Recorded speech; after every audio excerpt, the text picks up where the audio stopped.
everyone, I'm Najiya, student ID number 2410117220002. Welcome to my final video project for English 2. So in this video, I'm going to summarize or conclude all of the poster presentation that I have visited.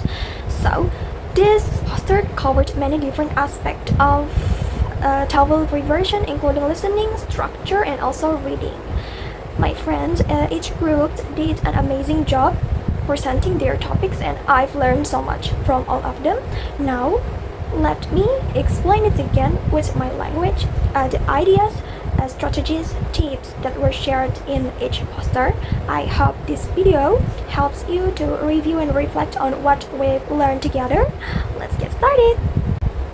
So, the first section is listening poster, and the first listening posters that I have visited is owned by Rabbi Ramdan Hakim with Rani Malana. So their poster is listen for in true conditions. The skills help us understand when someone says something imaginary or unreal. And the sentence usually follow the pattern, and the pattern always if plus past or past perfect. The signals always shows an imaginary situation. For the example, if someone says, if I had time, I would help you, so the real mean is they don't have time because they don't help you, and they use if. That's easy. And we're going to move the poster 2. Okay, this is the poster 2 of listening section owned by Ratna Trisnawati and Dias Nisrina Alifah. Their poster is listen for emphatic expressions of surprise. Okay, the definition. Emphatic expression of surprise are sentences where the speaker shows they are shocked or surprised.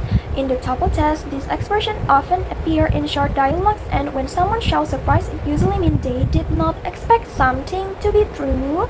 Why is this important? Because when you hear an emphatic expression, you need to understand what the speaker actually believed before. This helps you choose the right answer in TOEFL listening questions. So whenever you hear strong emphasis like do, did, or is, it's a clue that the speaker is surprised. So here are some simple tips and tricks to help you.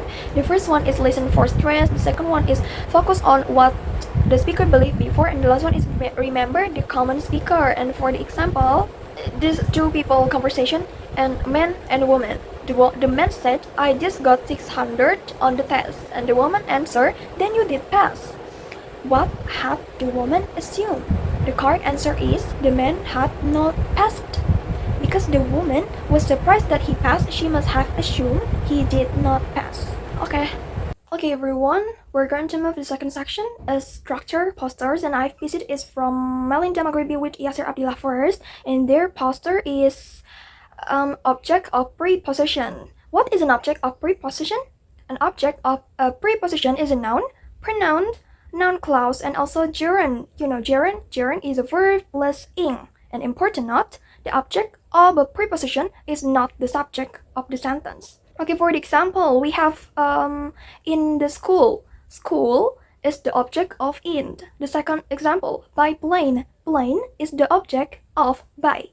Okay, now let me tell you how to identify prepositional object. The first one, we have to know or find the common preposition like in, at, on, by, of, with, for, to, under, about, over, and others. And the second one, we have to look at the word or phrase after it. A preposition is always followed by noun, pronoun, or noun phrase. And the last one is we have to identify the object. How to identify the object? We have to know that if the word comes right after the preposition is the object of the preposition. Okay, we're going to move to the practice question. The interviews by radio broadcasters were carried live by the station. Is it correct or incorrect? Okay, is it correct? Because by is a preposition and the station is the object. How do we know? Back to the how to identify. In the point 2 said a preposition is always followed by a noun, pronoun, or noun phrase, and the stations in the sentence is a noun, so is the object. So the sentence is correct. Okay, this is the second poster of structure section, and I think, because I study linguistics, so I think this is the easiest material among all the poster I visit, because I understand it clearly. They are explained effectively and so well. Okay, thank you for Nizwan Noviana Putri and Nur Aida Sari. So what is an adjective clause? Adjective clause is a group of words that function like an adjective. It's describe a noun and also can give more information about the noun before it. Adjective clauses usually begin with special connectors such as who, whom, whose, which, and that. It's 5. And let me explain each connector one by one with examples. The first one is who. Who is used for people as the subject. And the example, the teacher who helped me is very kind. Who helped me in the sentence refers to the teacher because the teacher is the subject. The second one is whom. Whom is also used for people but as the object. For example, the girl whom I met yesterday is my classmate. Whom I met in this sentence is refers to for the girl because the girl is the object. Okay, the third one, whose. This shows possession. For example, the student whose book is lost is looking for it.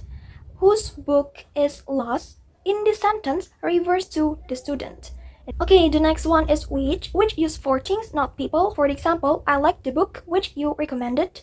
Which you recommended is a refers to the book because the book is the object. Okay, the last one is that.